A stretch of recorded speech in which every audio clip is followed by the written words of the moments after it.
Welcome to Talking Giants presented by SeatGeek. I'm your host, Bobby Skinner, here with my co-host, Justin Pennick. And we've got our first mailbag of the season that's reacting to a loss to the Dallas Cowboys on Monday Night Football. And it's on a Thursday because we played on Monday Night Football. So we've got a lot of good questions. We're going to talk about the wide receiver room, Evan Neal's struggles, some things we like about Kafka. We've got good questions. Justin, how are you?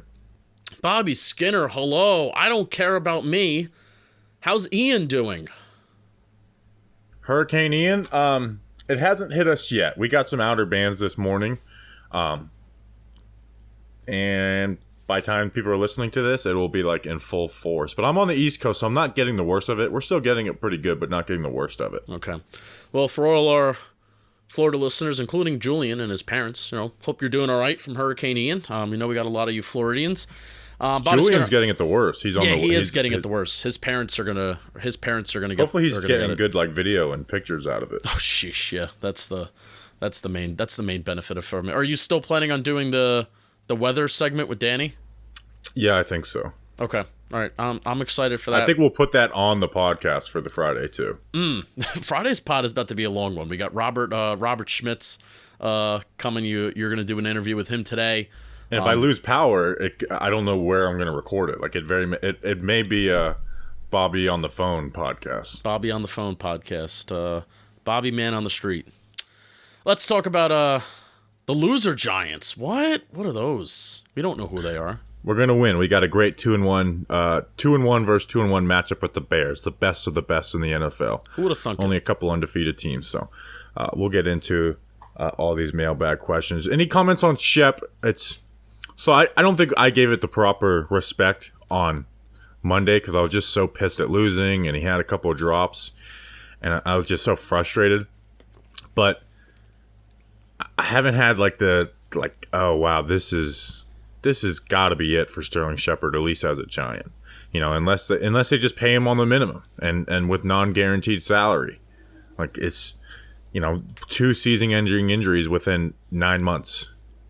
Yeah, I had the thank you Shep moment kind of at the end of last year, where like the appreciation and stuff like that. Because I mean, at least last year you had some good moments with him. You had the Tennessee touchdown this year, but yeah, sucks. It sucks because it's a guy that you root for. It's a guy that works his ass off, which at least in this wide receiver room, it doesn't seem like the Giants have a ton of guys that are just working their ass off right now. So that's why you appreciate Shep. But it just sucks that worked so hard.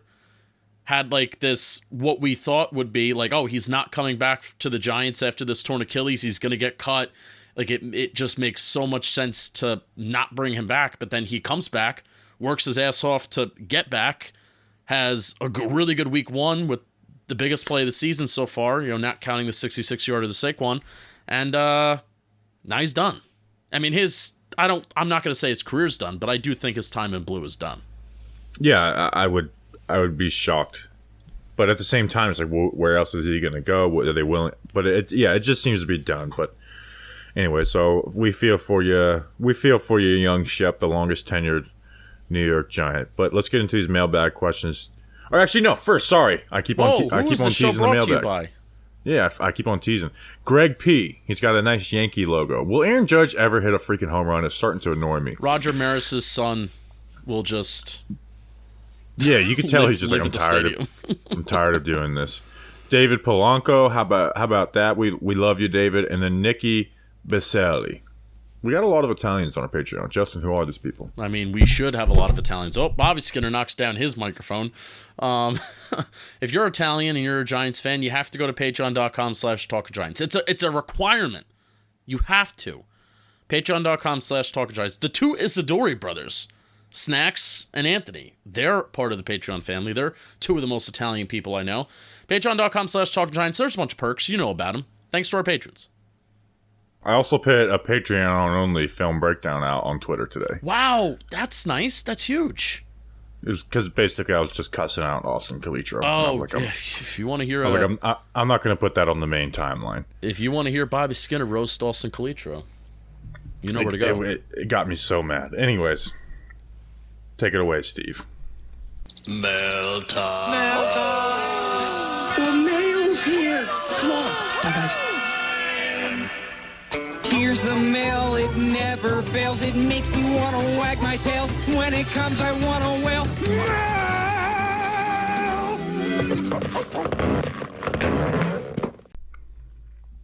Thanks, Steve from Blues Clues. Justin, let's get into the mail. And one of our commenters says Snacks is not Italian, which is true. How can you be redheaded and be Italian? Whoa, harsh. Tough. True. He's Irish. You can be redheaded Italian, but he's Irish. Anyways. Joe Esposito. Snacks hates it. Irish. The Irish. At Joey21 Espo. Is Evan Neal struggling with similar things that Andrew Thomas struggled with during his rookie year? It's actually the exact opposite of what Andrew Thomas was struggling with. Now, where it is similar is they are early. They're mistiming. Thomas was and Evan Neal is mistiming their punches and leaning, and that's messing up their footwork as well. And it's just giving them struggles throughout the block. But with Andrew Thomas, his issue is that he would overset. Like, he would get out too fast and leave too much space for a defender to work outside in on him. So that was the main issue. And then the way Thomas got beat around the corner was similar to Evan Neal, where he was just punching and lunging. But the footwork is the exact opposite, and they did more vertical sets with Colombo at the start of 2020 as well with Thomas. With Evan Neal, it is very much he's just having a hard time adjusting to the speed of the NFL, and especially versus a Dallas Cowboys front, where if you watch the O-line report, I break it down, and it's the same. It's just the same things that's happened since when we were watching him in training camp and saying he doesn't look good to now. It's the same exact things. Except this week it was just amplified. Yes, this week the results matched what the play looked like. Is he's getting that first step, second step, and then he's just not comfortable getting to that third step and staying square because he's worried about the speed. So what he's doing is he's punching before he gets to his third step, and that's getting his feet out of whack, and then he's not being able to move his feet through into the block. Part of that is being worried about an inside move.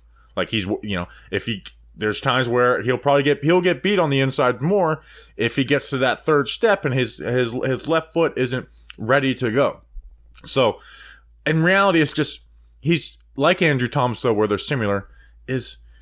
It's hard to do this NFL tackle stuff, man. And it's a big adjustment where you've got guys who are not just strong or not just fast, is you got speed and power. And the Dallas Cowboys front has that.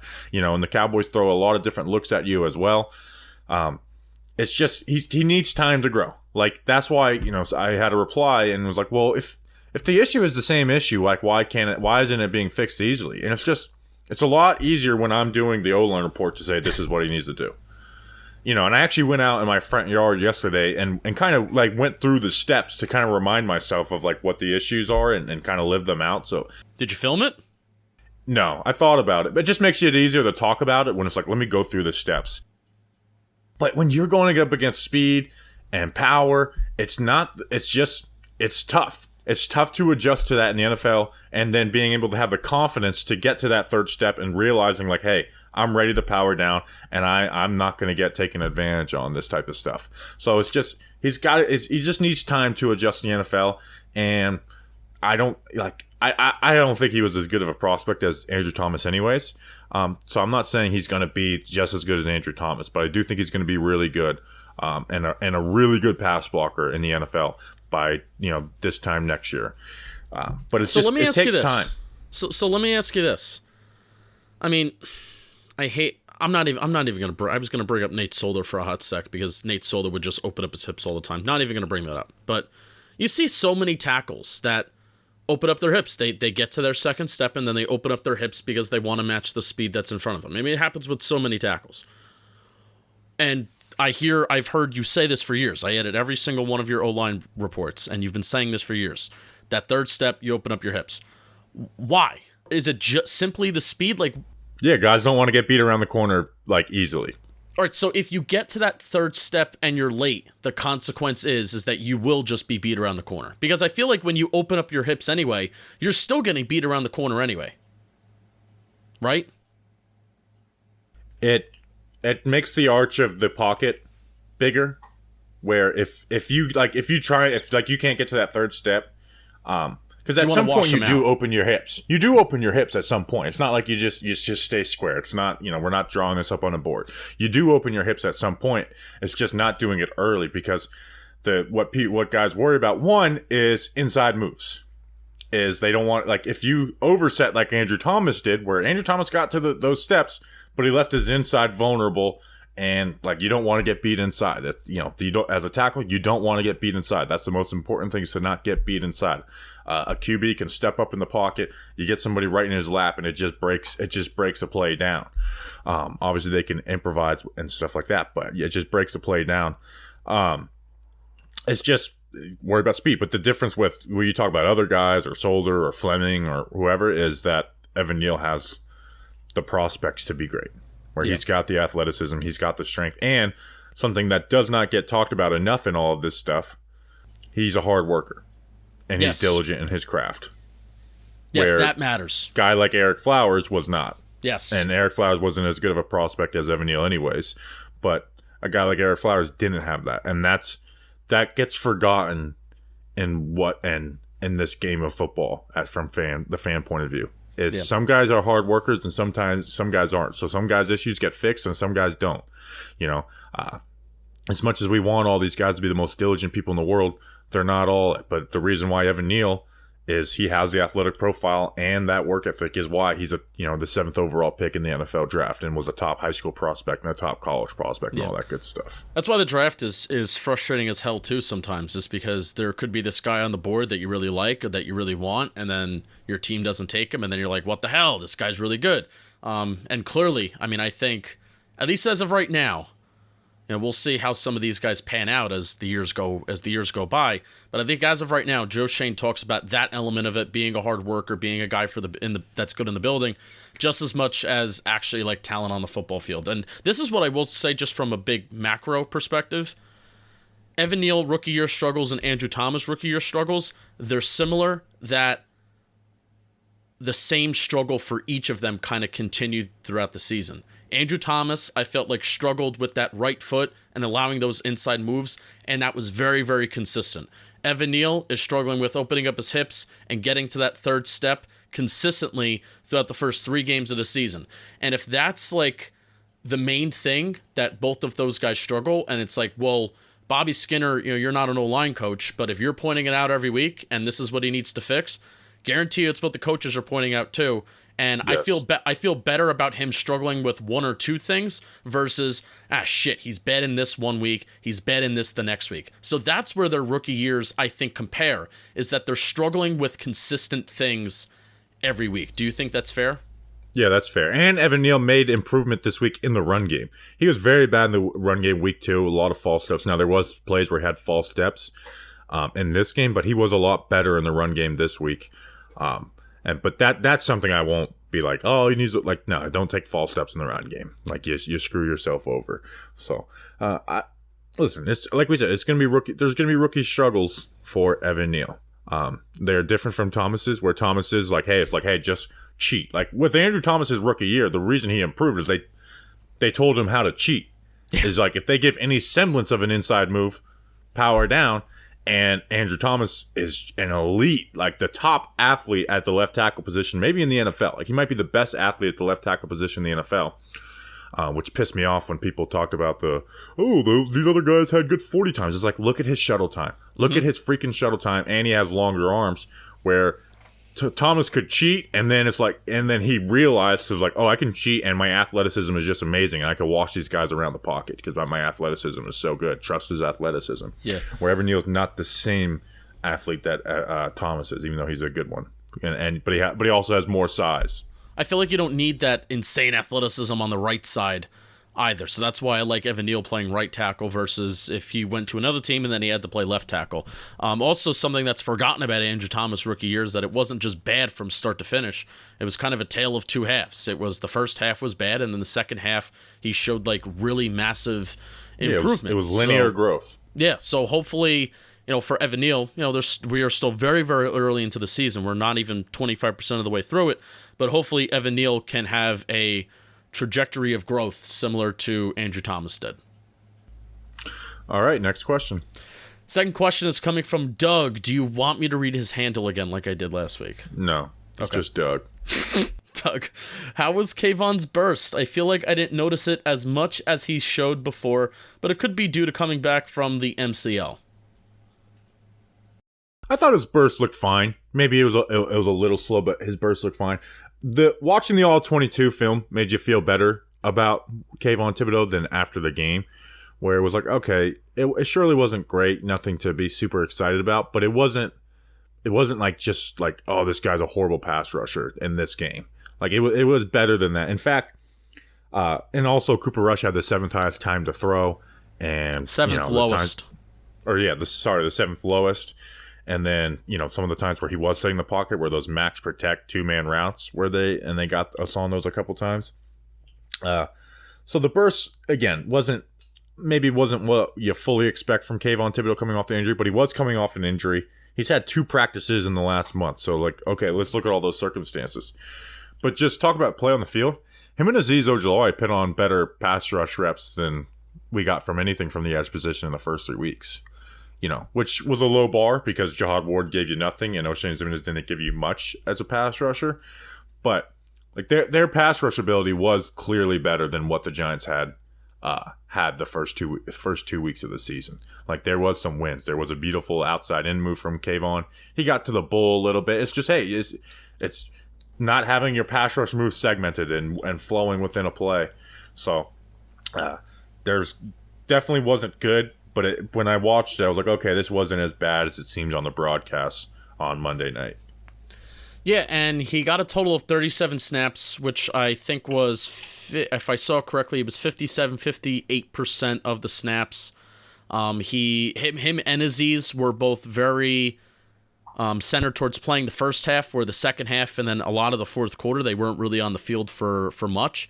And 13 run defense snaps, 19 snaps as a pass rusher, and then 5 coverage snaps. So he had one, I feel like, really good play where he went outside to inside and on a little rip or swim that he had against Tyler Smith on that left side. So, one really good rep out of 19 in your first game. There were some other ones too, but that one particular one made you go, ooh, that's the Kayvon Thibodeaux. It was the best pass rush move we saw from the Giants all year was that move from Kayvon Thibodeaux. Yeah, and that was a play where Cooper Rush got rid of the ball insanely fast, and if he holds on to the ball for, maybe 2 milliseconds longer, it's a sack, it's a QB hit, and he makes an impact on that play. So, not glaringly bad. I feel like that's what I wanted Kayvon Thibodeaux's debut to kind of look like. But he also didn't get as many opportunities as he's going to get on an every game basis. Yeah, give him time to grow. He had, again, 2 practices in the last month he's had. So you got to give him time. But it wasn't like, oh, this guy's not it. He clearly needs time. And we've talked about it before that pass rushers don't do what they do in their NFL career day one. You look at all of them. It's very rare when a pass rusher just comes in and just dominates their rookie season. It's a huge, huge adjustment to the NFL. Yeah, I also think we were kind of disrespecting the Cowboys' offensive line a little bit. I don't know about the right side, but definitely that left side. They got Jason Peters there now too. Tyler Smith is looking pretty solid. Tyler Smith has looked good. I've been very impressed with Tyler Smith, who was one of those prospects where it's like, I might love him, but I might hate him. But he also had all the ability in the world, and he's been coached up pretty well. Yeah. Did you like that Kayvon showed up to the game in his pajamas? I didn't even notice that. He did. Didn't even notice that. Yeah. Do you like that? I quite honestly just don't care at all. Wow. Don't even want to comment on it. As long as, you know what, I don't care. Would you show up to your first NFL game in pajamas? Was he wearing pajamas? Okay, so I know you. You may think this is what he was wearing his pajamas, and they very well may have been some $3,000 outfit. I guarantee you that's what happened. So I did see him walk in, and I didn't say pajama. I guarantee you that's what happened. Julian showed me. I gotta check. Showed up to the screen. I gotta check Jordan definitely. Was it Jordan? No, was not Jordan. I'll find it. Yeah, I'm not believing you until I see actual footage of that. Nothing. All right, next question. All right, next question. I couldn't find the pajamas. Guarantee he did. I'm right. Never wrong. I've never been wrong. Mark Breer at MJ Breer. Through 3 games, what has been your favorite element of Mike Kafka's offense? Is there anything you would like to see implemented or changed?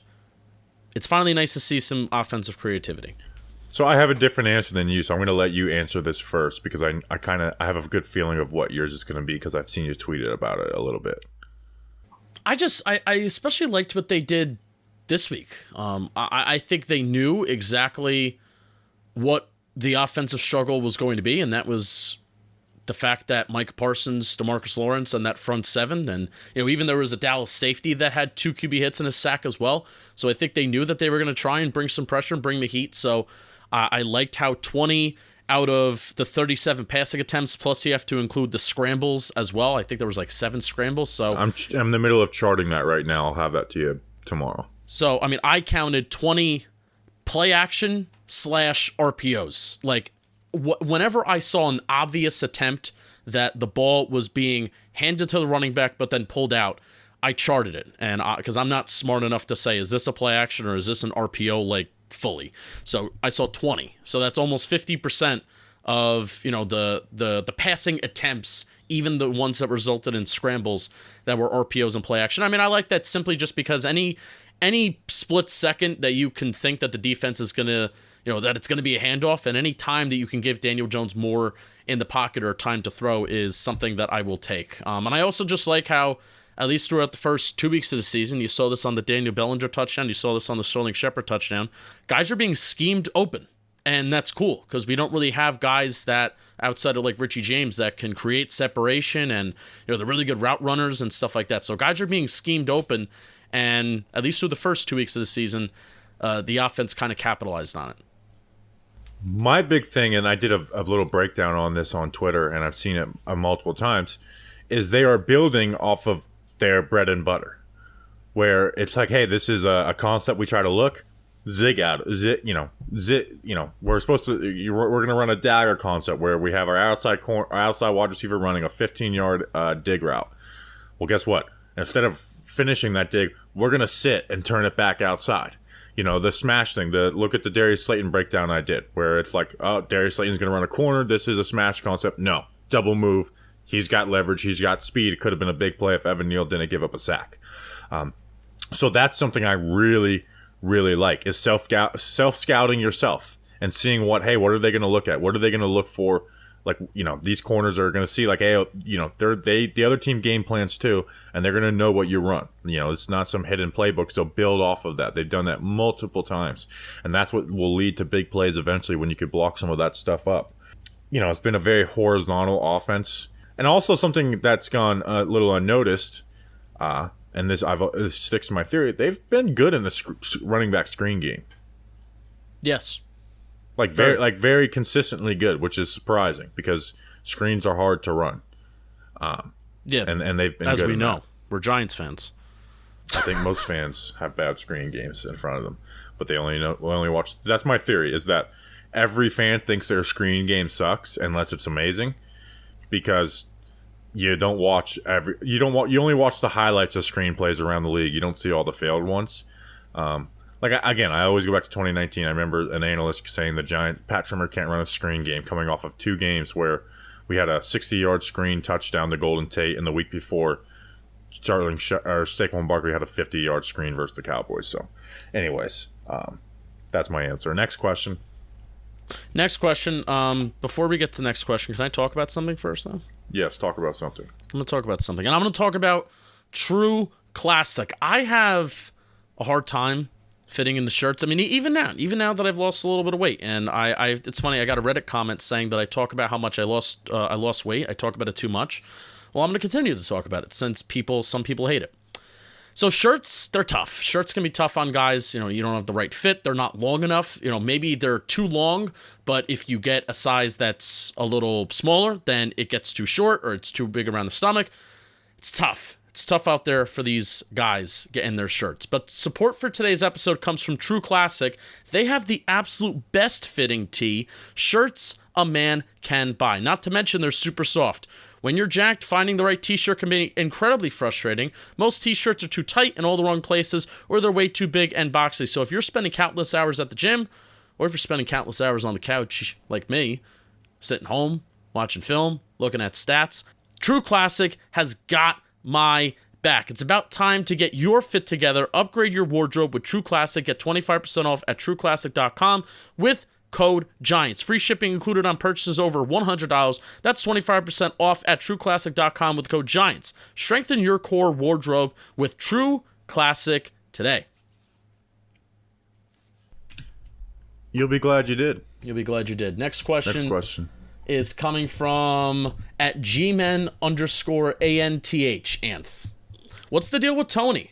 I love the guy, but it has got to get to a point where we consider him a horrible pick. When do we reach that point if we haven't already? I'm kind of there, man. Like, so this is the frustrating part, and when it's like, is this guy a bust?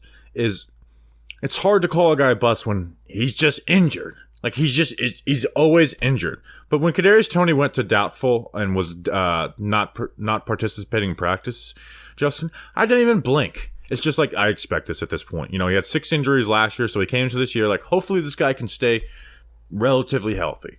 That's the hope. This guy can stay relatively healthy. And he missed half of training camp. Has been on the injury report for 2 weeks. Missed week 3. Barely even played week 1. So he could, you know, and then ended up on the injury report from a practice later in that week. Like, you just can't rely on Kadarius Toney. And you can't really make plans about Kadarius Toney because you can't rely on him to be on the field. You know, like, it's hard for a coaching staff to it's just like, and I'm not talking about this year. Like, he's on the team this year. When he's available, you got to use him, and we'll talk about that later with the wide receiver room. But like, you can't be good if you're missing time, and I'm just kind of like, I'm over it, you know, because it's like it's just, I don't think his injury issue is ever going to get better in the NFL. So he'll have 4 games in a row where he plays, and I think he can be awesome. I really do think he can be awesome in those games, but I think he's just going to miss games for the rest of his career. To have 6 different injuries last year, and to have an injury in training camp, be held out for a couple weeks of training camp, then you ramp up for the 2 weeks before the season, full go, and then after week 1 you're back on the injury report, and then week 3 you're missing a game. Like, what, he's played 30 and he's played like 35, 30 snaps this year. So he wasn't even like a full go for the season. Yeah. So it's, and the biggest shame of it all is the Giants need Kadarius Toney right now. Like, they need Kadarius Toney right now on this roster. They need him. They need a dude who can just separate. They don't have that at all. They don't have a guy who can just consistently separate. Kadarius Toney can do that. Tony's a good wide receiver when he's on the field. He's not just a gadget guy. When he's on the field, he knows how to play wide receiver and use leverage and stuff like that. He's like, don't limit him to a gadget guy. Watch him actually just run routes. It's like, this guy does a good job of this. It's not the most perfect, crisp stuff, but he's really good at this. But it's just, we can't get him on the field, and it's frustrating. Yeah, you know, I said during Sunday's recap show, I said, well, when is it going to get better for this wide receiver room? And then I'm like, well, now the Giants are kind of forced to use Kadarius Toney, and we're in a very similar position that we were in last year. Once, you know, that Falcon game comes rolling around, the Saints game comes rolling around, and especially Dallas. So we're now at a point where we're forced to using Kadarius Toney again. But I mean, this Wednesday's practice was a walkthrough practice, and he was a non-participant in it. So tough. It's tough, man. Yeah, and I hate saying this stuff because it's so frustrating it's just so frustrating for a guy's major flaw to be injuries. Because he wasn't a flash in the pan in the Dallas game as far as his play on the field. Like, every game he's been on the field, he's been open. Every single game. There's not been a game where Kadarius Toney has been playing wide receiver where he hasn't been the most open on the field. Every single game, even when there was games where 6 catches for 40 yards, Toney was the best guy out there, and if everybody was healthy right now, he's clearly still the best wide receiver on the team. Better than Sterling Shepard, better than Galladay, better than Wandale, better than Richie James. I mean, we knew that heading into the season. We knew that heading into the season. And that's why we were so excited from heading into the season. But it's like the injuries just continue to happen, and it would be foolish to think they're just going to stop. Yeah, I don't know if Toney cares. That's also part of it, too. I mean, if anything, yeah, the injuries are the biggest thing, and just you putting on pads every Sunday, but even outside of that, I don't... So what do you mean by cares? Like when he's on the field or not putting in the preparation and practice all the time? Like, I mean, I think he wants to be good, but doing the things that gets you to Sunday, whether that is taking care of your body, whether that is... I'm not going to say that he doesn't know the playbook. I think he knows the playbook. I think he does know the playbook. I think he knows where he has to run, but clearly there's a disconnect with 2 coaching staffs in a row. Outside of you just not being on the field, there's a disconnect of when he's available and healthy, they don't want to play him. Now, I think they're forced to, and I think if he is playing this Sunday, they will use him.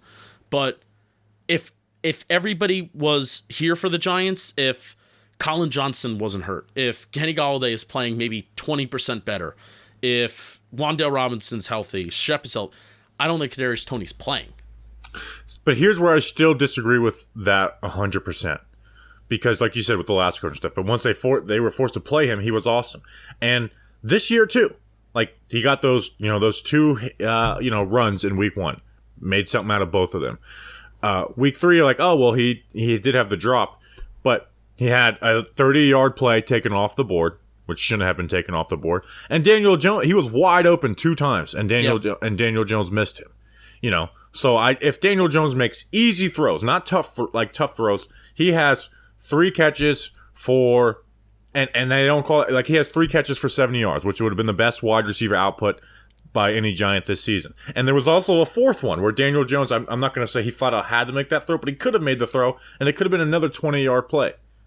Yeah, you know I agree with you. I mean, I'm just saying I think this is what Dable and company would do. Like if everyone was healthy and if everyone was kind of here, I don't think Kadarius Toney is playing. And that shouldn't be the case, but it just is. And I don't think he's on the team past this year. I don't. We'll see. But it's hard. You can't rely on him because of injuries. Right. And he can say all the stuff he wants on Twitter and get mad at people. It's a fact. I kind of hate, by the way, because he's called some people out on Twitter, which I always like. He dunked on Alex Wilson. Alex Wilson was right, even though as much as that pains me to say. And he also, I think he messaged some other people who were talking about him. He's sensitive, which you can be sensitive. But it's like, dude, you're missing games. People saying you're injury prone is not a debatable thing. Like if people are saying you're trash and blah blah, like I understand it, but like there's no debate that you are injury prone. There's no debate about it. Like, and if you're gonna play here long term, you're gonna have to deal with some scrutiny. And I feel like people coming at you for missing games would be the least of my concerns if I was a player. Like if it's like nothing I could do about that. If people are coming at you for your, like if it's Kenny Golladay, that I can see being like super frustrating. But it's like he misses games consistently. Yeah. He's missed 33% of his career, and another 15% he wasn't playing in those games. So. Yeah. I mean, at least when I say that he doesn't care, I mean, at least I think maybe he cares. He cares about the wrong thing. I think he cares about his image. And this has nothing to do with his rap career, by the way, because people just throw that out there. I hate when people say that. I don't care what your hobbies are. Like, go and live your life. But I mean, when it comes to you being on the football field and you being present for your team, I just don't think he is. Here's where we can say something confidently, because I think this is touchy when you're not fully knowing, is that the things we just said about Evan Neal earlier in the podcast about how we know this guy's a hard worker, this is his craft, this is his business. You can't say that stuff about Kadarius Toney. No, can't. That's like a middle ground, because you know how it is. It's people like, how do you dare you criticize? You're not with him every day, and then the other side who just think he doesn't care all about football and he wants to be a rapper, blah blah blah. That's the middle ground is you can't say the same thing about him that you can say about Evan Neal with taking his craft seriously. Yeah, absolutely. All right, next question. Let's talk more wide receiver drama. Devin Burr at DTB 1397. Is Joe Shane willing to take a hit to get rid of Golladay despite already having an obnoxious wide receiver room? I feel like having Kenny Golladay sit on the sidelines is just going to make the team morale worse. So I want to just turn this question into let's talk about the wide receiver room in general. Now that Shep is out for the year, Toney's injured, I think Wan'Dale's going to be missing some more time than people expect. He had an MCL sprain. They didn't bench Golladay. Like, Golladay played 25 snaps on Monday night. You know, not as many as David Sills, but he did play on Monday night and was part of the game plan. And I will say, watching him, you couldn't question his effort on Monday night. He was fired. Like, he looked better coming out of his stance. And route running wise, it's with Kenny Galladay's never been, footwork king, but it looked just as good as David Sills. And we'll talk about David Sills in this wide receiver conversation. But the drops he deserves all the slander for. Like, the main one being that one at the end of the game, and then I'm of the mindset of, like, if you're Kenny Galladay, you need to catch that 4th down pass. Like, you're paid to catch those types of passes. I mean, he fell down anyway, so even if he catches it, he's not getting it. He's not getting it first down. No, I'm talking about the 4th down. You're talking about when Daniel Jones threw behind him because he had to throw behind him? Yeah. Oh, okay. The 3rd down, well, he fell because he dropped it. Oh, okay. I thought he was falling anyway. I think he stays up probably if he catches that, but it's like, you know how it goes. You've dropped the ball before. Catch it. You're trying to catch and turn, and then you drop the ball, and that, like, I'm not going to say for sure he fell, but it would have put him in a better 4th down situation to go for it instead of being in 4th and 16. Yeah, I'm not familiar with dropping anything, so. He's going to play, by the way, and they played him last week. Yeah. And I don't think I could not, like, when you watched that game last week, it's like I can't question his effort on any of these plays. So I think he's going to play.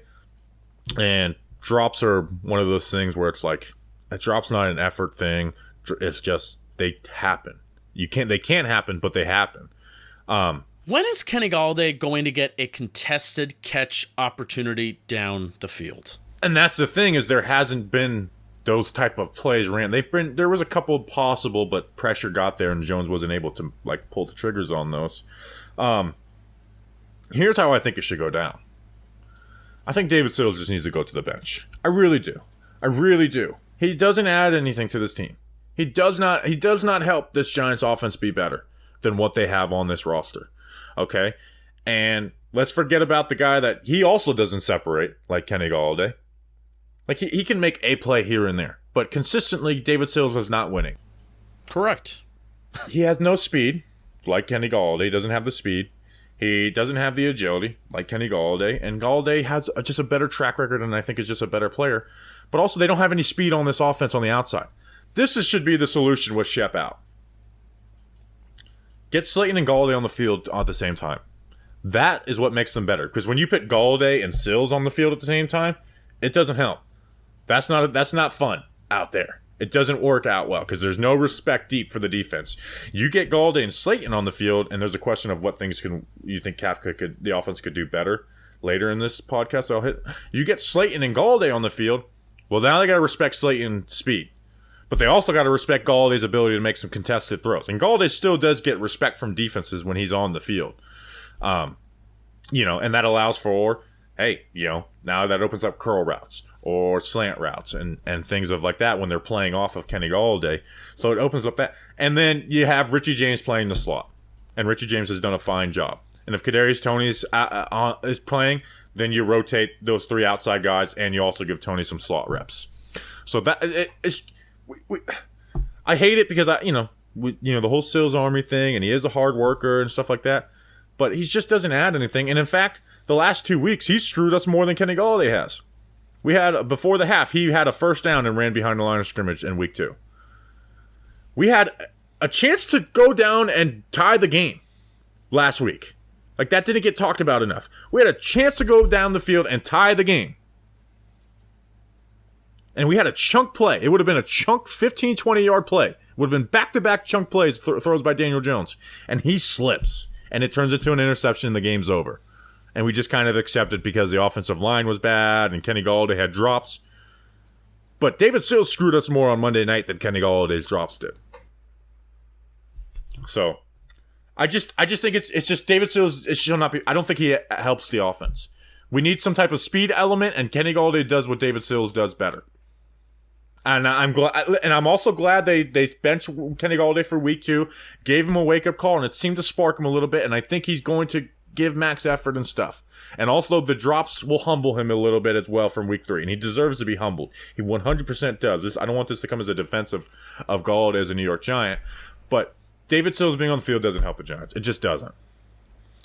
I'm still sticking with my summer talking point of you can't convince me that Darius Slayton is worse than Colin Johnson or David Sills. You can't convince me of it. I mean, the only reason why we know that Darius Slayton is one of the worst wide receivers in NFL separation and why he's one of the worst wide receivers when it comes to yards after the catch the last couple of years is because he actually gets enough targets to qualify for it. I mean, that's the only reason why we know that. Like, not everybody gets 35, 45 targets every single year.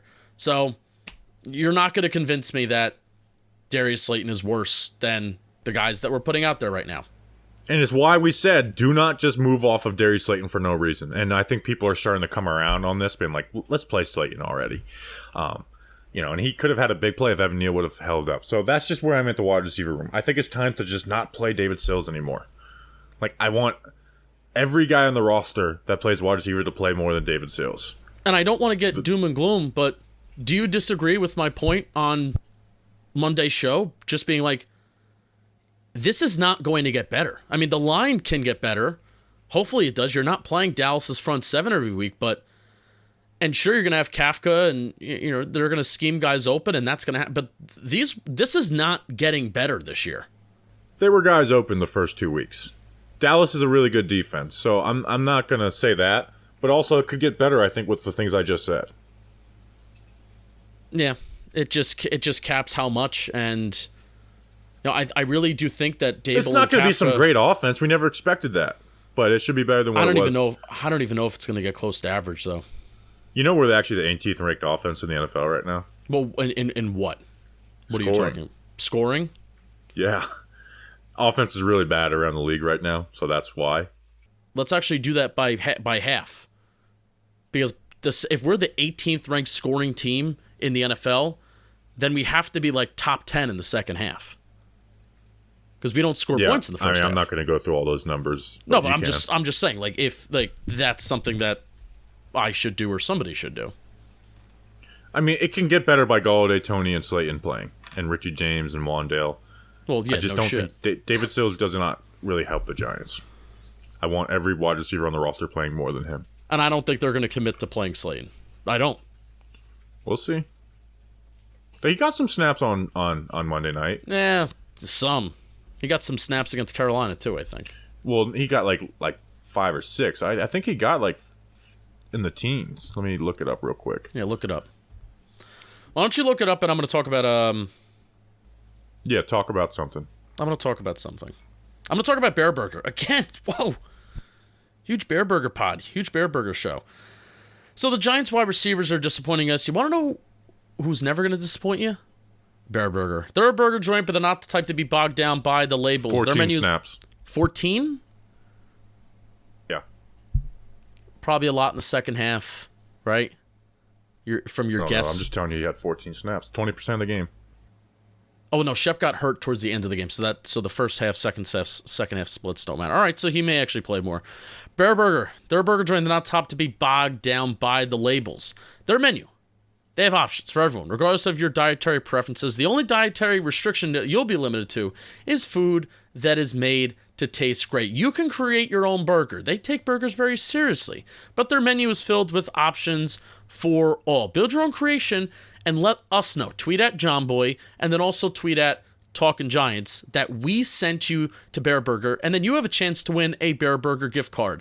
They have a lunch special, 12 p.m. to 4 p.m., Monday to Friday. You have a choices of a select sandwich, sherbet fries for $14.95. They have the best happy hour, hands down, in New York City. Ton of New York City locations with $5 Moscow Mules, $1 PBRs, $5 martinis, half bottles of wine.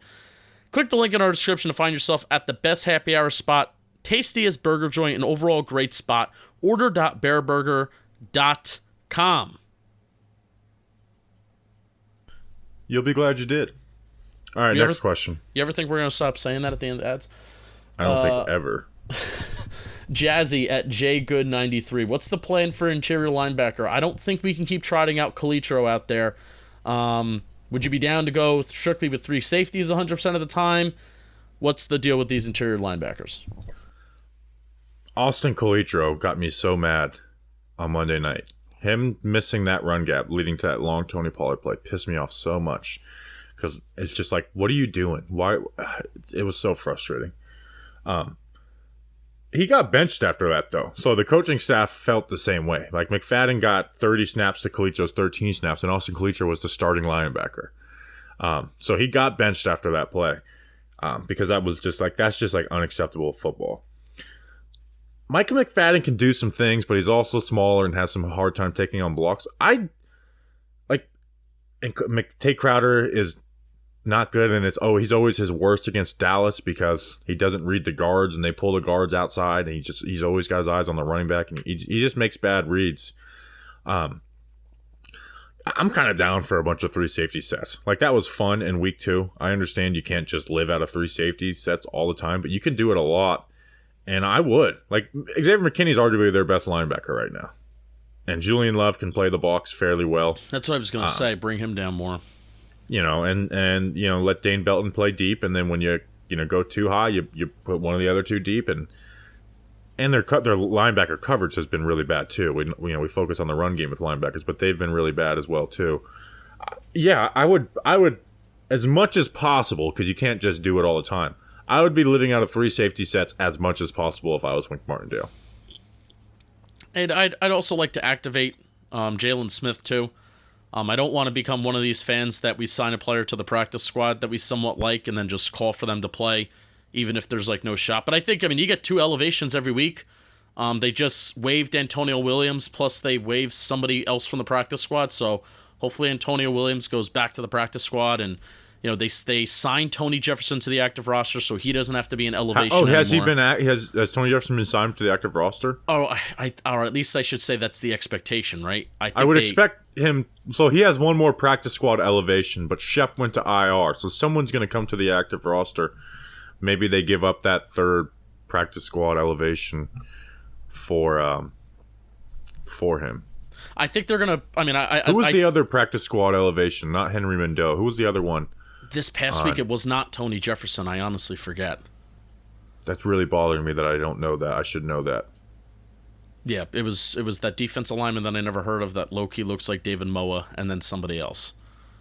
That's really pissing me off. Is it a wide receiver? No. All right, anyway. Jalen Smith, I would like, if they can activate him, sign him to the active roster, whatever, I kind of think he deserves it. Definitely over Austin Calitro. And then, I'm with you. Julian Love's best role and his best fit, his rookie year, 2019, was playing the box. And, we already know he has a sack, so we can open up some other things where Wink Martindale can send these guys on blitzes. He can drop linebackers. Fabian Moreau. There we go. He was the other practice squad elevation. I think they signed him to the active roster. Cordell Flott has an injury. He did not practice on Wednesday, so the odds are they are going to sign Fabian Moreau to the active roster. And Dallas did a good job of testing the linebackers too, where Dexter Lawrence, after the game, he was asked about missing Leonard Williams. I do still think that you miss Leonard Williams regardless in the run game. They did. Whether they run but they inside, did run outside. Away from Dex. Like, Dex played a lot of nose tackle in this game, I think, to not have him on just one side. But the yards per carry with and without Leonard Williams is like double. Yeah, and they did run a lot of outside the tackles, or at least near outside the tackles, and they tested these linebackers and went well for the Cowboys. The big plays came from running outside the tackles, so that's not like where you miss Leonard Williams as much, even though you miss him. Where you miss Leonard Williams is like those 4-yard carries, where Leonard Williams turns those into 2- and 1-yard carries. Yep. That's where they miss Leonard Williams, because Nick Williams would get washed down. Justin Ellis is slow. Henry Mendoza, I don't know anything about you. That's where they miss Leonard Williams more so, even though he does help on the outside. But Dallas always figures out the best way to take advantage of bad linebackers in their run game, and they did that this week. So, all right, next question. Saquon Kennedy at Saquon Kennedy. Can we skip this question? We kind of talked about it earlier. Let's go to the next question. Can the offensive line develop from bad to at least decent as the season progresses? Yes. It depends on Evan Neal. Yeah. So, yes, but I don't want to spend time on that. We basically did that with Evan Neal. So. Mark Lewinsky, get better, toughen up your shoulder. Yeah. The Giants at @InsideGiants_. Is there a realistic way with the O-line and wide receiver play to get explosive plays? We need DJ to be throwing the ball deep. So, a lot of the stuff, like I just said about in the wide receiver conversation about Slayton and Galladay, I think that is a part of it. But also, this offense, and I like it, has been very horizontal and not as much vertical. And that plays into the strengths of guys like Galladay and guys like Slayton, where they haven't really run four verts. They haven't run Mills, which is, the Mills is the play they ran that Darius Slayton dropped the touchdown versus Washington last year. They run flood? You like flood? Yeah, they run. That's something that I like. But it's not super horizontal as far as like getting the outside wide receivers to make plays.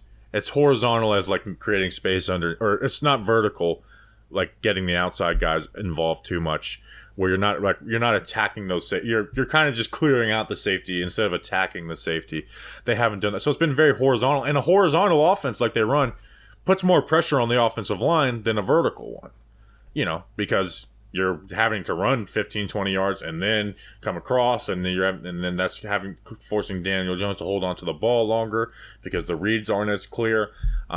So just adding some more vertical to it. I don't want them to totally change their offense, but adding some more vertical concepts compared to they've been horizontal like crazy. Yeah, and I think just in general getting better on first and second down too. It will hopefully open up the playbook a little bit, whether you're facing second and short more often, third and short. Running the ball with Saquon Barkley, I think Saquon Barkley gets a lot more dangerous if you're throwing the ball a little bit better. So that's the main thing for this Giants offense is they got to get out of these third and longs, because these defensive lines and these defensive coordinators, they're just going to feast when they see a 3rd and 8, 3rd and 7 and longer that this Giants offense is facing. I mean, they're going to feast, and they're going to be really salivating in terms of the potential to get back to the quarterback. So first and second down efficiency needs to be a premium for this season heading on forward. If the Giants offense is going to salvage any kind of average season offensively, outside of, obviously, I guess they're 18th in points per game, but in every other metric, they're not great. Offense is really bad around the league, so they're not scoring a lot of points a game. But that was just more funny. It's like, oh my God, we're ranked 18th. Like, offense is really bad around the league right now. Yeah, efficiency. Which I love that, by the way. I want defenses to come back. They'll probably change all types of rules when they see that. But yeah. All right.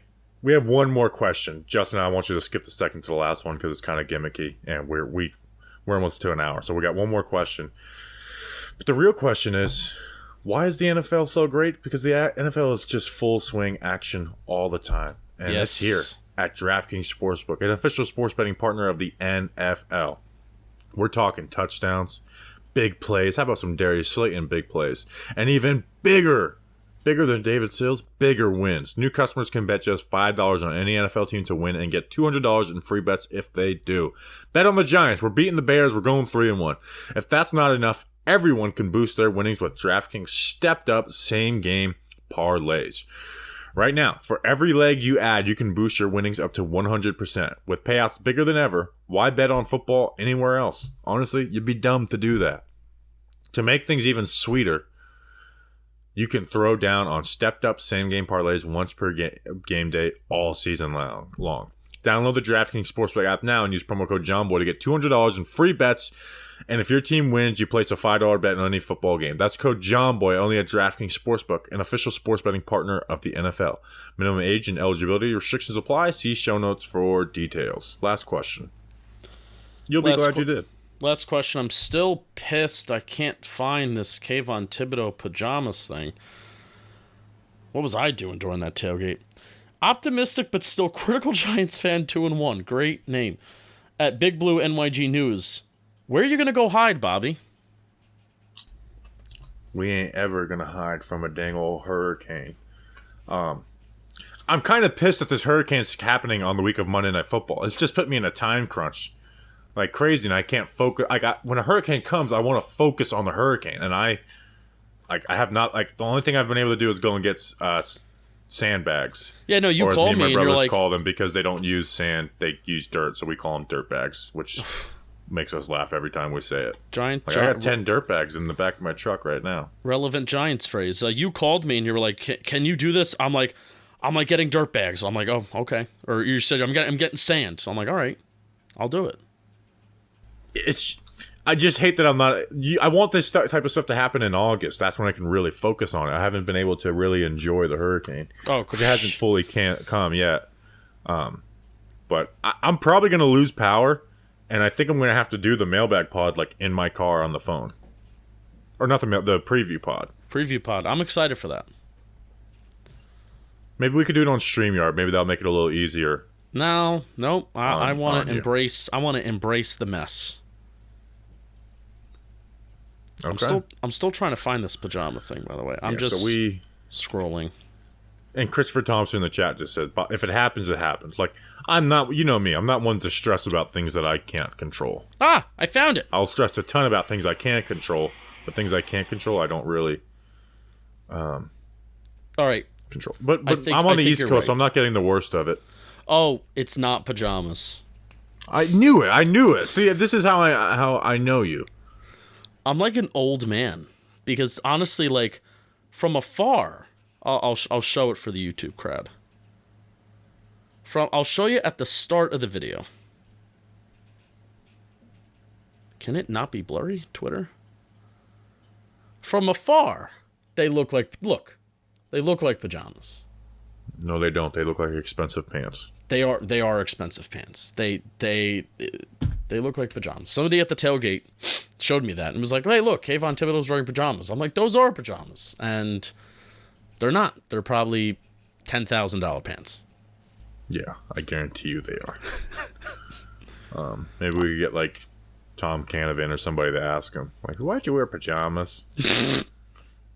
If you watch Kayvon's presser, by the way, he's definitely going to be one of those guys who like doesn't put up with like the corny, stupid questions. I think you're going to see that more and more as just guys come into the league. Which I'm very, very excited for. All right, that's an episode. We'll be back tomorrow for a preview pod. My favorite preview pod of the year is, and we've had it every single year of Talking Giants, is the Bears preview. 1, it's a winnable game every single year. 2, we get to talk with Robert Smits, who is one of my favorite people to talk about football with. Last year, we were going into that last Bears game where I had given up on interviews, but it's like, let's have Robert on because it's Robert. We talked about that Giants-Bears matchup for over 30 minutes, and that was like brutally bad, and we just talked ball. So it's always a must-listen when we have Robert on, and then your regular preview pod stuff. And I'll be like balls deep in a hurricane. So excuse me? We'll see you guys tomorrow. We appreciate you guys. Let's win some games. We'll see you then. Until then, let's go Big Blue.